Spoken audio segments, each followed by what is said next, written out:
What's up, everybody? So I went camping over the weekend. This is some of that footage.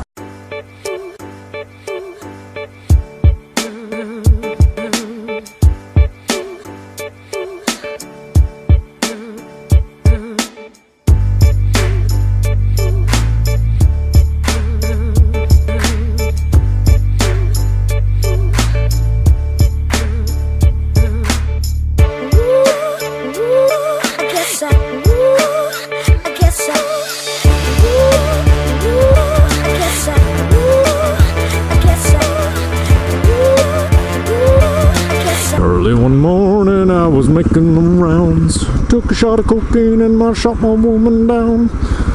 Later that night I went to bed. Stuck that loving 44 beneath my head. So somebody said to me, why aren't cell phones my cell phone is just as good as a camera because X amount of sensor and all this other kind of crap. And I just kind of laughed. It was pretty humorous to me because cell phones will never ever be as good as DSLRs, and if you think so, you're sadly mistaken. Here's an educational lesson why. And you can take this rule to the grave for pretty much anything. If it exists, or people are still using it or doing it, there is a reason that it exists. Cameras. If camera phones and iPads were so goddamn amazing, everybody would be running around with one of those. They're not. Reasons being, one, your sensor size. I know we have made a sensor that is basically multiple sensors layered, which I don't know how the math on that one works, but it's pretty ridiculous and amazing, and that's all fine and dandy and all that kind of stuff. So basically, think of it as like multiple strainers. Think of light as water, right? Water comes out of a faucet, we're saying.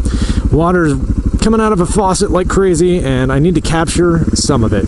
So if I have a sensor, like a DSLR sensor, it's like a cup. And we're just going to say all DSLR sensors are 3 sizes right now. You have your crop sensor, you have your full frame, and you have a medium format. Medium formats are freaking huge. Medium formats are basically 4 times the size of a crop sensor. They're big. Crop sensors are a couple millimeters difference from a 35. They're actually negligible. So I have a cell phone camera, and what I'm doing is think multiple strainers underneath that faucet. So I have one's catching light, another's catching light, another's catching light, and then it finally goes into a cup. So whatever the base layer sensor is, that's kind of how they make it look. So you get light caught through multiple different sensors. That's fine and dandy, except for all these strainers are pretty much the size of thimbles. How much water are you going to collect with thimbles? So a shot glass, we're going to say, is a crop sensor. All right? So think of how much light you can catch in that, how much water, right? Light and water are the same thing in this instance. So I catch 1 ounce worth of water. So a full frame DSLR is a little bit taller, so think of like a slightly taller shot glass, right? So it caught a little more. It's good, it's great, it does what it's supposed to. And a medium format is, think a pint glass. A pint glass compared to a shot glass is huge. Absolutely huge. That is a good amount of light. That is a great amount of everything that you're supposed to get. Great dynamic range. The medium format, if I could shoot on medium format, I would. But ultimately, unless any of us have $60,000 to throw around for a Hasselblad, you're not going to get one. Just the old bodies for Hasselblads alone are like, I want to say like 20, and that's like a used one. You're talking some serious money. Like you might be a super high-end fashion photographer if you're using one of those. Oh, that person just did not give a shit. And when people go, well, look, my color or my pictures come out so pretty and so vibrant, that's all post-processing. When people say I shoot in RAW, that means I did absolutely nothing to the photo. The camera didn't do anything. I just told it to focus where I told it to focus at whatever aperture and just take the damn picture. So, no compression was done. No adaptive sharpening was done. No color processing was done. No nothing was done by the camera. It just took the damn picture. And that's how it is. So if I manage to do that on an iPhone, you'll notice they come out pretty crappy. And most of the... what is it? Most of the processing that is done on an iPhone, it's a lot. Like, it's a ton of processing that is done via the iPhone. Little cell phone cameras, don't get me wrong, they're great for what they are. If you just want to take a keepsake or a snapshot of where you were and all that kind of stuff, that's great. That's what that is. That's perfect for what that is. But you're never going to be an iPhone photographer. No one will ever take you seriously when you have a camera phone. Second thing. Third thing, okay? Fixed aperture.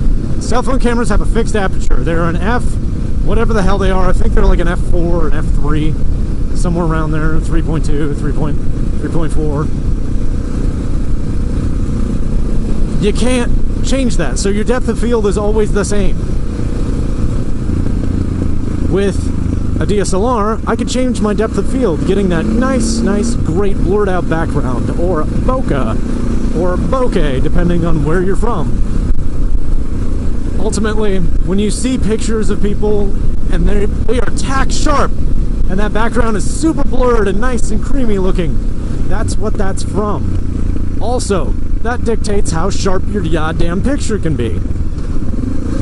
So if I have a telephoto macro lens and I take a picture of a drop on a blade of grass, it looks amazing. I can also blow it up to huge astronomical sizes, and it looks great. So that's your third thing. And your fourth, yeah, I'll give you this one. Your fourth, your file size is going to be a lot bigger. Your picture size is going to be a lot bigger. So you can actually blow up pictures to the size of posters on a DSLR or a mirrorless. What you cannot do is blow up poster-sized photos with an iPhone. They look like shit. iPhones, or camera phones in general, are made to be viewed on a phone. They're made to be viewed on a small screen, nothing above 8 or 10 inches, period. Which stereotypically is where people see most of their pictures. You can't hang it on a wall, is what I'm saying. You'll be able to look at it on a phone and go, okay, that's great, that's fine, that's dandy. You know, look at my wedding photos, but if you try and blow anything up, it's just gonna look crappy. That was all over my microphone. So, yeah, go forth into the wild and figure out what you want. Now you've been educated, now you've been informed, now you can make a more informed decision. If you still want a camera phone, I am not opposed to getting one. I have a nice little camera phone. I have a Droid Turbo 2, I think. I don't even know my camera on my phone, because it's whatever it is. But don't think that I'm actually going to take absolutely astronomical great pictures with those. Like, you can notice the differences between all of my time-lapse between my DSLR and my GoPro, or my phone and my Sony. It's shockingly different. It's that bad. I know I'm a little biased and I come across as an asshole, but I love you all dearly. It's not anything against you. It's not anything against that. It's just, I'm sick and tired of people claiming things that they have absolutely no business knowing, or claiming, or knowing. Knowledge is power. Go Joe.